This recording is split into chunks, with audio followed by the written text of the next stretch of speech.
TGT PGT practice set के आज के अंक में आप सभी लोगों का स्वागत है। चलिए पहले क्वेश्चन को लेते हैं। मनुष्य में त्वचा के रंग की वंशागति उदाहरण है।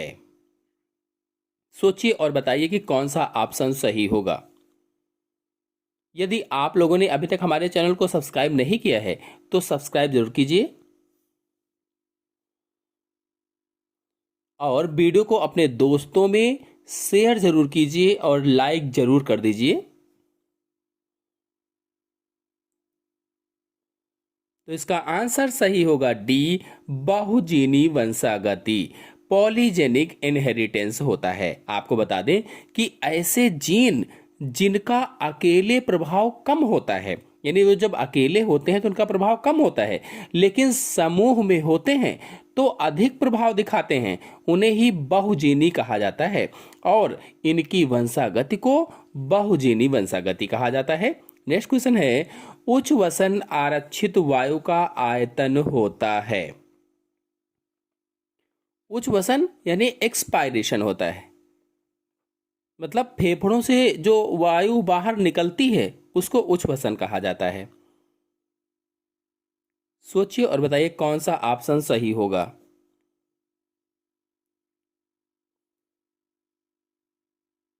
तो इसमें आंसर सही होगा पहला, 1000 मिलीलीटर। आपको बता दें कि 1000 से 1100 के बीच में फेफड़ों से वायु बाहर निकलती है। औसतन है ये 1000 से 1100। और जो 2000 है यानी दूसरा वाला ऑप्शन है, ये निश्वसन या इंस्पायरेशन होता है, यानी इतनी वायु अंदर ली जाती है।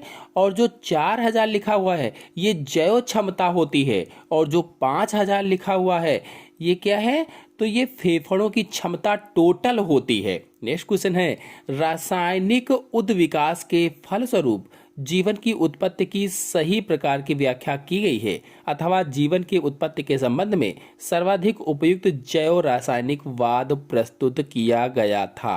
किसके द्वारा?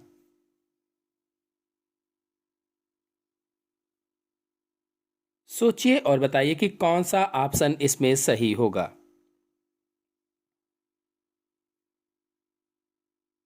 तो ऑप्शन सही होगा इसमें से सी, AI ओपेरिन के द्वारा। AI ओपेरिन के द्वारा। नेक्स्ट क्वेश्चन है, न्यूनतम पुनरुद्भवन क्षमता होती है, यानी लोएस्ट रीजनरेशन पावर होती है। अमीबा में, स्पंजों में, सिलेंट्रेट्स में, मस्तिष्क कोशिकाओं में। आंसर सही होगा इसमें से डी, मस्तिष्क कोशिकाओं में रीजनरेशन की क्षमता बहुत ही कम होती है। नेक्स्ट क्वेश्चन है, कोएसरवेट्स निम्नलिखित वर्ग से संबंधित हैं।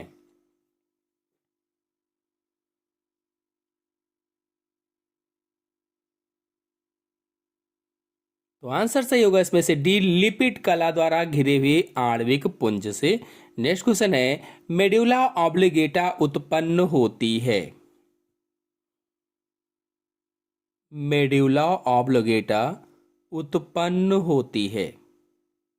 आपको बता दें कि मेडुला ऑब्लिगेटा जो हमारा मस्तिष्क है, जो ब्रेन है, ब्रेन का सबसे पिछला वाला भाग होता है और अनुमस्तिष्क के नीचे स्थित होता है। जो सेरिबेलम है उसके नीचे स्थित होता है और यह एक्टोडर्म से विकसित होता है या एक्टोडर्म से उत्पन्न होता है, इसलिए इसमें आंसर से होगा पहला, एक्टोडर्म से। नेक्स्ट क्वेश्चन है, मनुष्य में क्राइडुचैट सिंड्रोम का कारण है।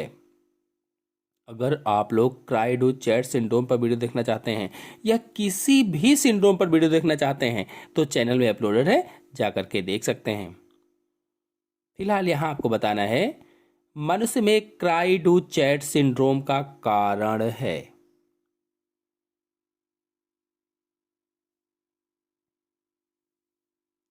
तो क्राइडुचैट सिंड्रोम 5वें गुणसूत्र की छोटी भुजा के खत्म होने के कारण उत्पन्न हो जाता है। जो छोटी भुजा होती है वो खत्म हो जाती है, उसका विलोपन हो जाता है। तो इसके कारण क्राई डू चैट सिंड्रोम उत्पन्न हो जाता है। इसलिए इसमें आंसर से होगा बी, पांचवें गुणसूत्र की छोटी भुजा के आधे भाग की हानि। आपको बता दें कि जिनको क्राई डू चैट सिंड्रोम हो जाता है, ऐसे व्यक्ति अत्यधिक क्षीण किस्म के होते हैं, मानसिक विकृति वाले होते हैं, और जो शिशु होते हैं वो बिल्ली की तरह से रोते हैं, बिल्ली की तरह से चिल्लाते हैं। इसी कारण इस सिंड्रोम को क्राई डू चैट सिंड्रोम कहा जाता है या कैट्स क्राई सिंड्रोम भी कहा जाता है। नेक्स्ट क्वेश्चन है, अमीबी पुटी में परतों की संख्या होती है।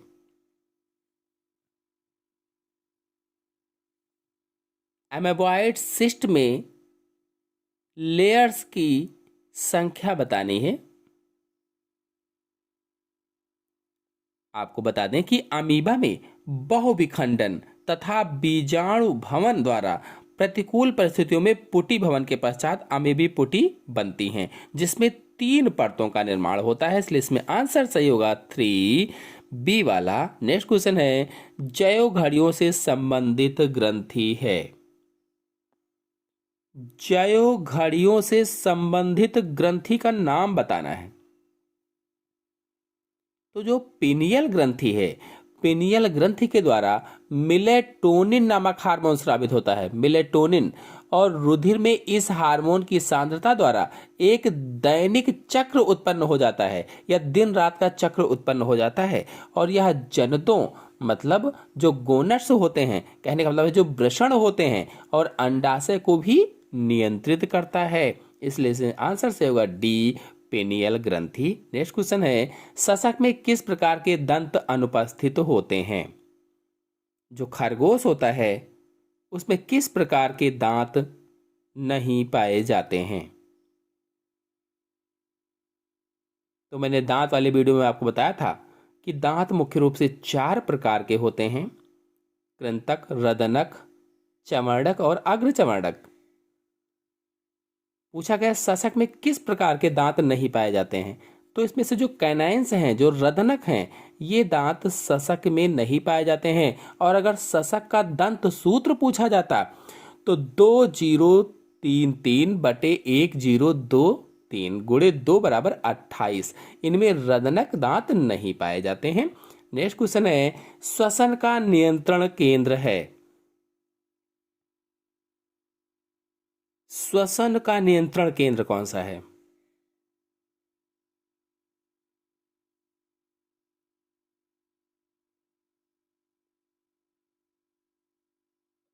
तो आंसर सही होगा इसमें से बी, मेडुला ऑब्लिगेटा श्वसन का नियंत्रण केंद्र होता है। ऐसे ही हृदय का भी केंद्र होता है यही।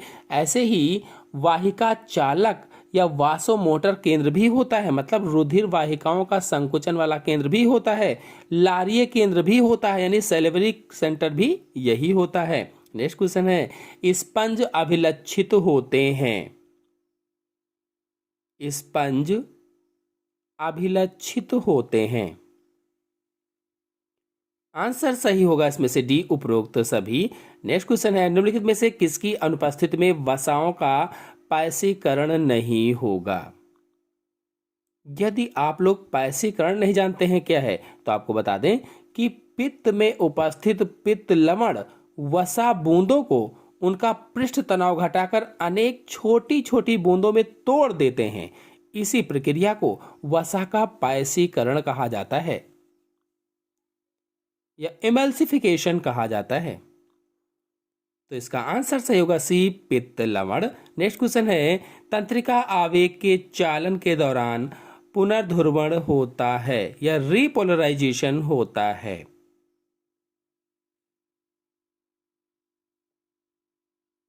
तो आंसर सही होगा इसमें से डी, Na+ आयनों के निर्गम के द्वारा। आपको बता दें कि किसी उत्तेजना या स्टिमुलेशन के प्राप्त होने पर सोडियम पोटेशियम पंप कार्य करना बंद कर देता है और सोडियम आयन भीतर की ओर तथा पोटेशियम आयन बाहर की ओर गति करने लगते हैं। इसके कारण विध्रुवण या डीपोलराइजेशन या सक्रिय विभव उत्पन्न हो जाता है। नेक्स्ट क्वेश्चन है, पुनरुद्भवन के प्रकार के संबंध में निम्नलिखित में से कौन सा उदाहरण सही है। सोचिए और बताइए कि कौन सा ऑप्शन इसमें सही होगा। पुनरुद्भवन के प्रकार के संबंध में निम्नलिखित में से कौन सा उदाहरण सही है? तो इसका आंसर सही होगा पहला, मार्फोलेक्सिस, हाइड्रा के अनुपस्थित रूप से काटे गए दो समान भागों का दो छोटे हाइड्रा के रूप में पुनरुद्भवन। नेक्स्ट क्वेश्चन है, अंडाणु शुक्राणु को निम्नलिखित में से किस भाग पर ग्रहण किया जाता है?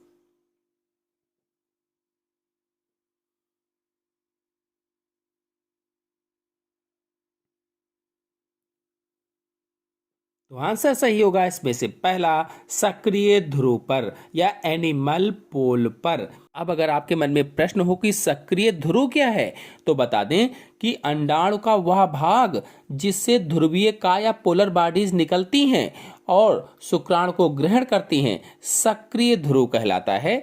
शुक्राणु या अंडाणु से संलयित होकर द्विगुणित युग्मनज का निर्माण होता है और सक्रिय ध्रुव के विपरीत अक्रिय ध्रुव होता है। नेक्स्ट क्वेश्चन है, स्तनधारियों के यकृत का अभिलक्षण है। सोचिए और बताइए कौन सा ऑप्शन इसमें सही होगा।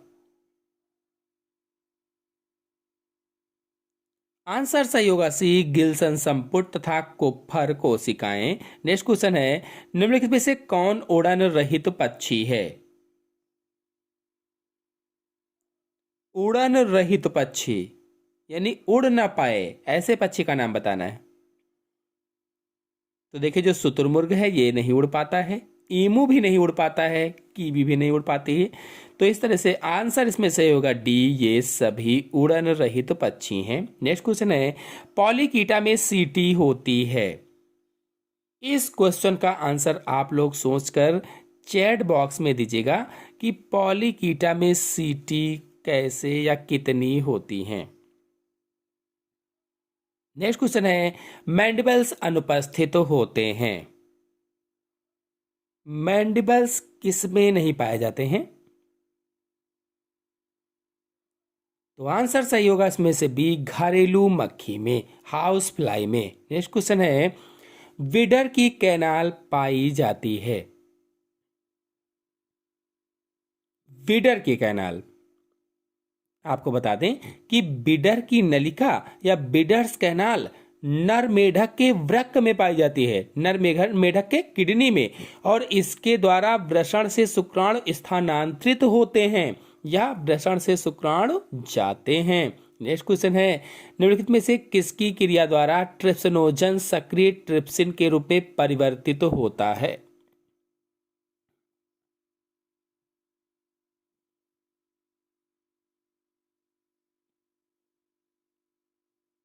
तो आंसर सही होगा इसमें से सी, एंटेरोकाइनेस। नेक्स्ट क्वेश्चन है, सरीसृपों का सुनहरा युग था, गोल्डन एज ऑफ रेप्टाइल्स कौन सा था?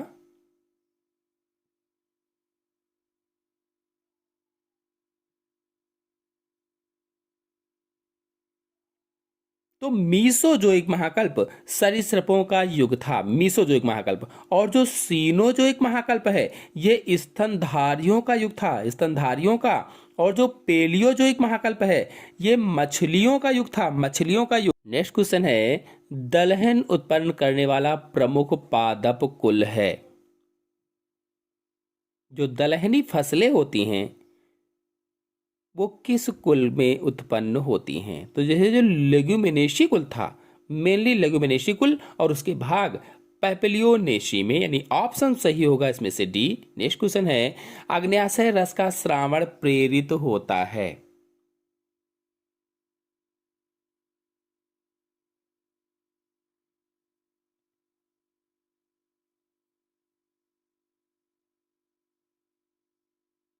तो आंसर सही होगा इसमें से बी, सेक्रेटीन के द्वारा, सेक्रेटीन के द्वारा। नेक्स्ट क्वेश्चन है, पित्त श्रावण किसकी सांद्रता के समानुपाती होता है?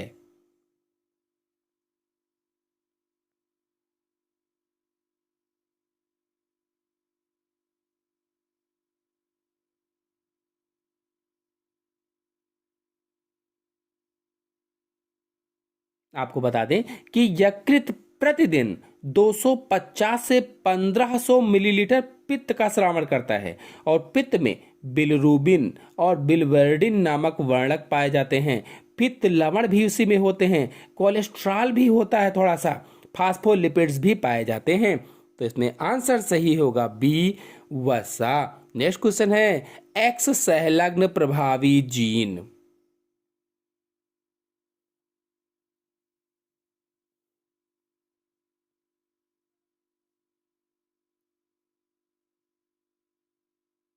तो इसमें आंसर सही होगा पहला, हमेशा नर में अभिव्यक्ति होते हैं। बता दें कि मानव मादा में 2 एक्स गुणसूत्र तथा नर में 1 एक्स गुणसूत्र और 1 वाई गुणसूत्र उपस्थित होता है। एक्स सहलग्नी अप्रभावी जीन नर में केवल एक्स गुणसूत्र की उपस्थिति के कारण अभिव्यक्त हो जाते हैं, जबकि मादा में दोनों एक्स गुणसूत्रों पर अप्रभावी जीन उपस्थित होने पर ही अभिव्यक्त होते हैं। तो आज के अंक में इतना ही। आशा है आप सभी लोगों को सभी क्वेश्चन अच्छे से समझ में आ गए होंगे। समझ में आ गए हो तो वीडियो को लाइक और शेयर कीजिए। चैनल पर नए हैं तो चैनल को सब्सक्राइब कर लीजिए। धन्यवाद।